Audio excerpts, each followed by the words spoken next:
From Huffington EO, Post. man. The EO. Trump signs executive order to dismantle the Department of Education. Congress would need to act to fully eliminate the critical agency. The critical agency. Trump could still stop many of its key functions.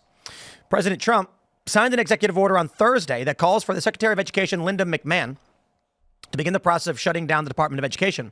In the late afternoon, Trump announced his administration would return education back to the states. I was hanging out with the family. Yeah. And we were watching the signing. I have the video for you. We'll play it. Here we go.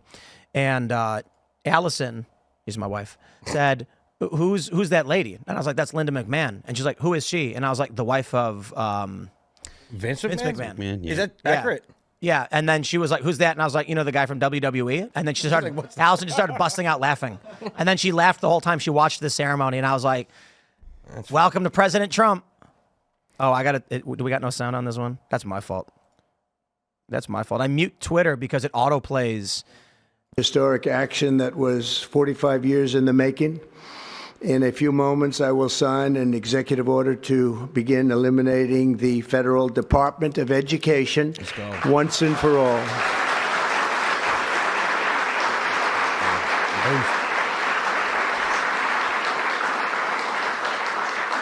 Today we take... There you go. That's from Rapid Response 47.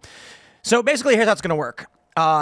The executive order that he signed is basically a plan. It's an instruction for the head of the Department of Education, Secretary of Education, to basically start shutting it down. The way it works is Congress passed the Department of Education Organization Act in 1979, which requires several things to be accomplished.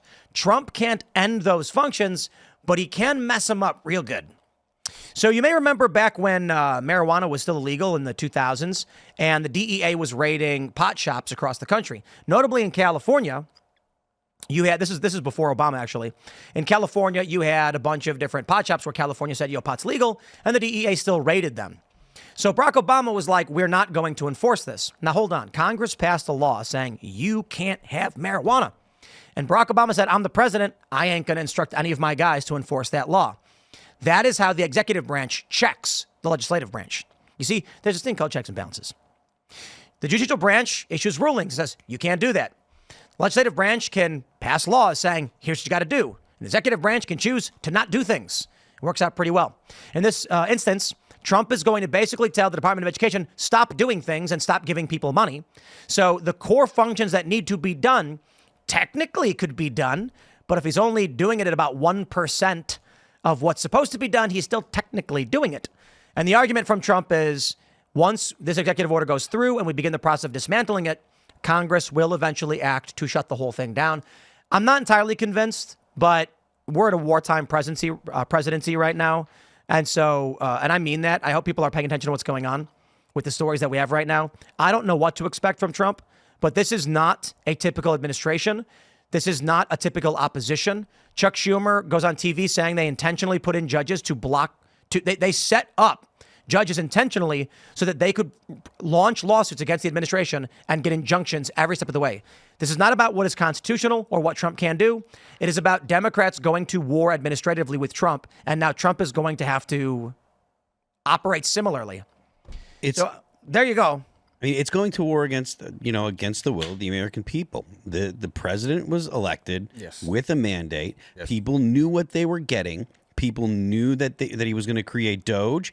People knew that he was going to go after the bureaucracy. People knew that he was going to try to, quote unquote, drain the swamp. This is all in line with what he promised and what he was elected to do. And there's one other thing that I want to point out. If you're a libertarian, if you have libertarian leanings, Donald Trump is the most effective libertarian president we have seen since Calvin Coolidge, possibly since the actual founders, right? This administration has put more effort into shrinking the government and cutting waste than any other administration, definitely in my lifetime, probably any administration in the whole of the 20th century. So people that are saying, oh, I would want Donald Trump to do if you're a libertarian that we're saying, I want Donald Trump to do this, to do that, etc.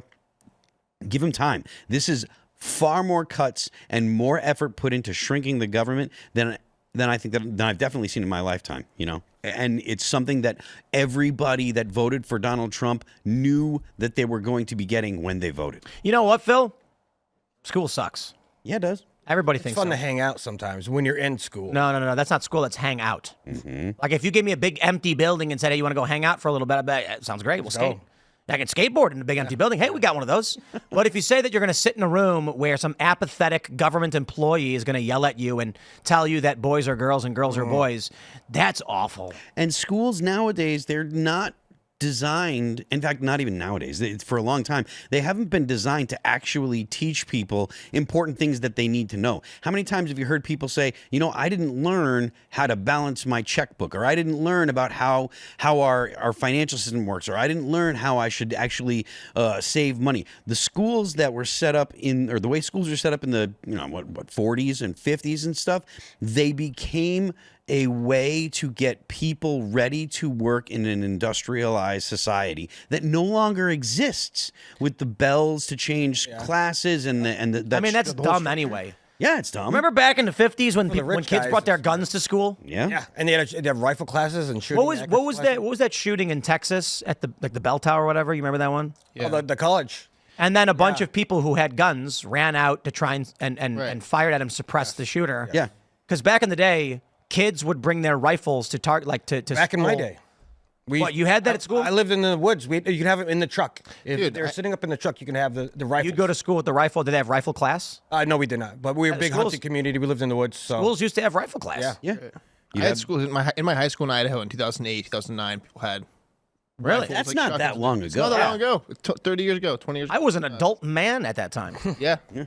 I mean, I was in high school in the late 80s and early 90s, and there were I lived in Massachusetts suburbs and stuff, but if you had a gun, if you had a rifle in your truck or whatever, no one was would even think that there was going to be a problem. It was so far outside of anyone's mind. And talking about learning stuff, they don't do trade classes anymore. No. They don't do anything that's useful to Tim. I heard he ranted today about college, or every day about how college can be useless.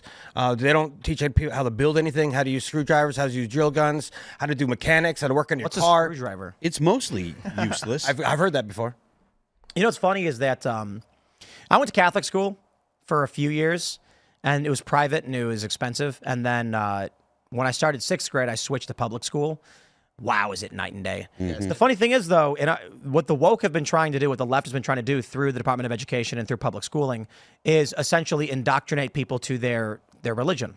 They don't understand, like when Sam Cedar was in the debate with Eleazar Perez, he does not comprehend what religion is. In his mind, he's got an 8th grade understanding of the word religion. He thinks it means fairy tale, fairy tale rules or whatever, instead of moral traditions and things like that. So when you look at what the left is trying to implement through wokeness in schools, the reason why you see all these videos of teachers with, pride flags and BLML stuff, they are trying not to educate, to teach math. No, they were saying 2 + 2 = 5. What they're trying to do is act like churches for young people to create a generation of ideologically aligned cultists.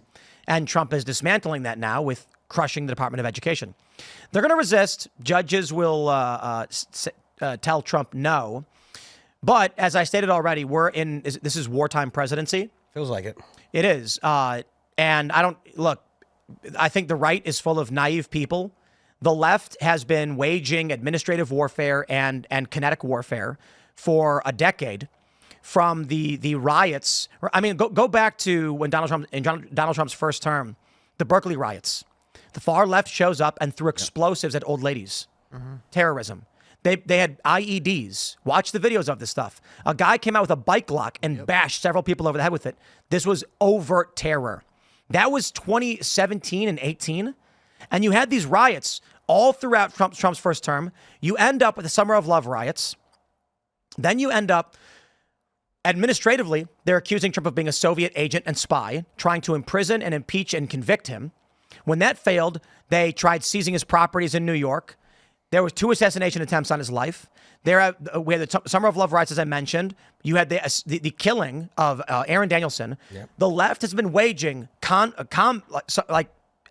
whatever you want to call it, conflict, war, whatever, from the ground all the way to the highest levels of government for nearly a decade now, for 8 or so years. Today, Donald Trump, acting within his purview under Article 2 of the Constitution, is being barred from carrying out actions he's legally allowed to take by judges making unconstitutional decrees. And when Trump says, what? They say, how dare you, Trump? You're causing a constitutional crisis. Yet many people on the right are still like, no, we can't do these things. There's a question now for Donald Trump. Is he going to ignore the courts, which were propped up intentionally to shut down his administration? Or is he going to act like a wartime president like Abraham Lincoln and say, we are going to get the job done? And I'm not saying to do anything illegal. I'm saying Donald Trump's going to have to issue a statement. The judge's order is unconstitutional and we will not abide. That's it. And then carry out his duties. It will be incumbent upon the judges and Democrats to figure out how they're going to take action against Trump. The only problem is the judicial branch has no enforcement mechanism against the executive. The legislative branch is controlled by the Republicans and likely will not act against Trump. Therefore, right now, as the public has voted, the judges can do nothing. Yeah, and I agree. I think that Donald Trump needs to ignore, in my opinion, I think that Donald Trump should just ignore these whatever you call it, the rogue judges by the judges. The Democrat establishment, or Chuck Schumer, he's made it clear that the point is to prevent Donald Trump from doing the things that, again, I've said this before, he was elected to do. This isn't a surprise. The American people, when they voted for Donald Trump, were voting for Doge. They were voting to drain the swamp. They were voting to get rid of the bureaucracy. They knew what they were doing when they voted for Donald Trump. He won with 77 million votes. He clearly beat Kamala Harris. He won all of the swing states. He won the Electoral College, and he won the popular vote. The Republicans won the Congress and the Senate. This is not something where it is in question as to whether or not the American people have. It's not like they didn't know what they signed up for. You should ignore the judges. Why? But it doesn't matter. None of it matters. Well, you're not going to convince leftists. That's why. But no, this is the point. You're not going to convince leftists. You don't need to convince the right. And people in the middle road are largely just concerned with the economy. So what's going to happen now is an escalation between two factions. Thanks for checking out this clip from Timcast IRL. Make sure to watch the show live Monday through Friday at 8 p.m. Subscribe to this channel, and we will see you all there.